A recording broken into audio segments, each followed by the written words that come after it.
umaga, magandang hapon, magandang gabi. Kung anong oras man kayo nanonood. Ngayon, pupunta akong National Museum para talakayin Guys, Jello, hindi ako pala. nangyari sa'yo?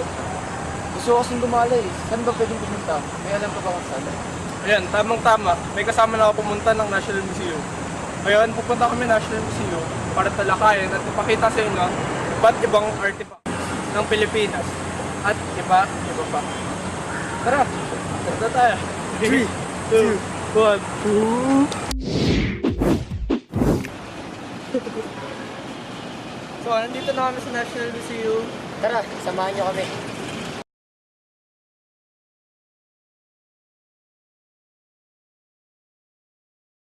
Few moments later.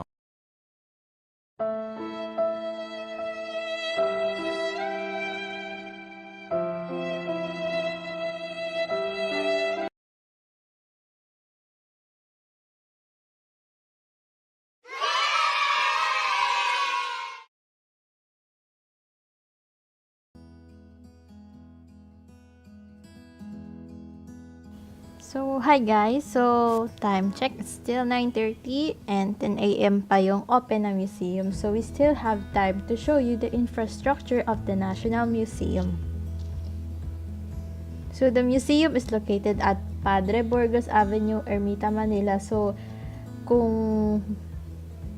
if you want a historical trip ng barkada or family, we could easily locate this National Museum kasi malapit na siya sa Luneta Park.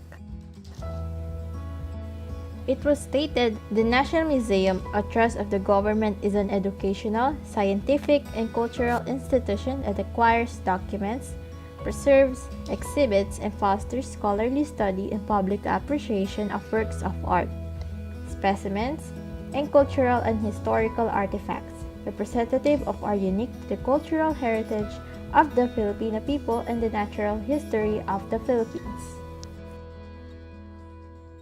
The National Museum manages and develops the national reference collections in the areas of cultural heritage, fine arts, anthropology and archaeology, and natural history, botany, zoology, and geology, and paleontology, and carries out permanent research programs in biodiversity, geological history, human origins, prehistorical and historical archaeology, maritime and underwater cultural heritage, ethnology, art history, and movable and immovable cultural properties.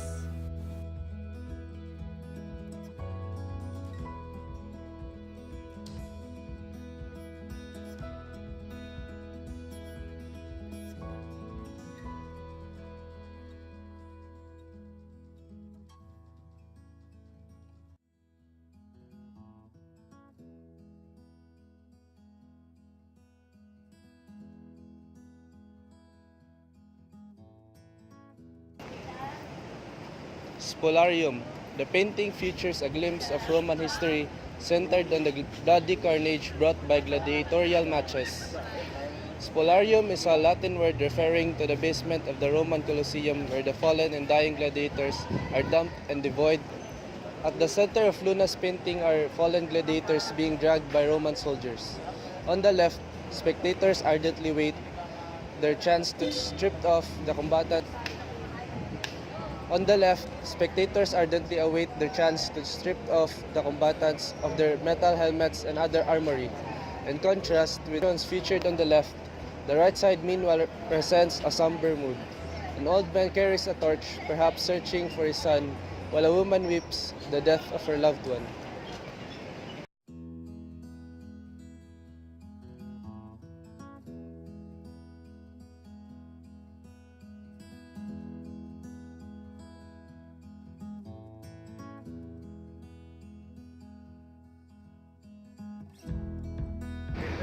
Manunggul Jar, New Stone Age, Manunggul Cave, Lipuon Point, Palawan, 895 to 775 BC.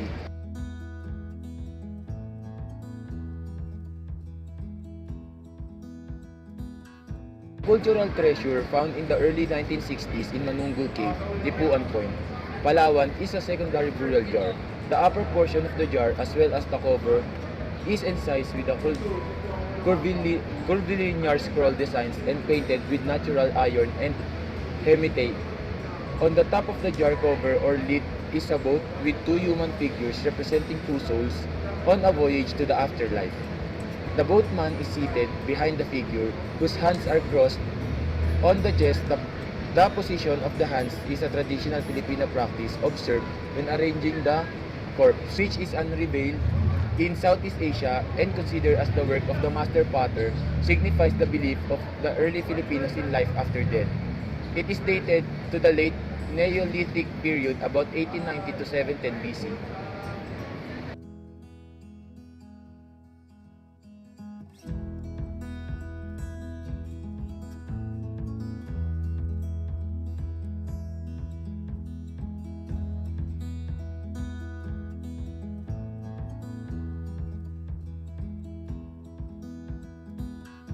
Butuan Boat, Metal Age, Libertad, Butuan City, 320 AD. Prehistoric boats were recovered in Butuan, Agusan del Norte in 1978. There are 9 existing prehistoric boats. The first boat, dated 320 AD, is in the Site Museum in Libertad, Butuan. The second boat, dated to 1250 AD, was transferred to the Pinagmulan Gallery, or also known as the Regent. The second floor of the Museum of the Filipino People in Manila.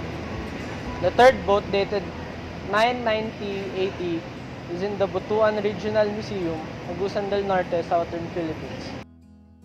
Built to withstand long-distance voyages, the boat can seat 25 people. Early merchants purchased goods from foreign traders and sailed the small waterways, redistributing the commodities to remote communities in archipelago. The presence of glass beads and metals in the sites where the boat were discovered shows that Philippine coastal communities were active in Asian maritime trade during that time. Evidence of a flourishing marine trade placed the early Filipino seamanship and boat building skill on equal footing with other Asian countries. The edge-pegged plank style of boat building was one of the most popular from the Scandinavian countries too. The edge-pegged plank style of boat building was once popular from Scandinavian countries to the South Pacific during the 3rd century. Present-day boat makers of Cebutu Island and in southern Philippines still use the same technology.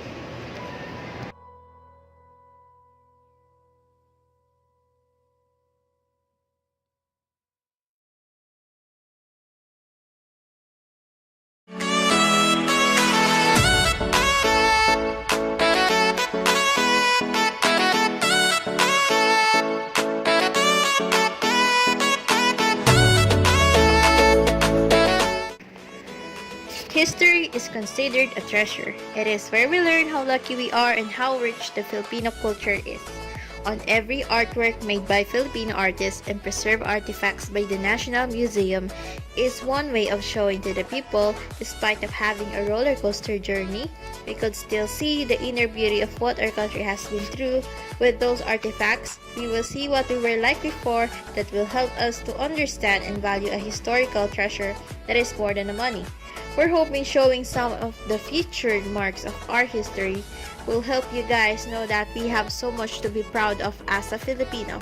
By helping preserving our Filipino marks can help us to be more knowledgeable and discover the stories beyond those artifacts and artworks.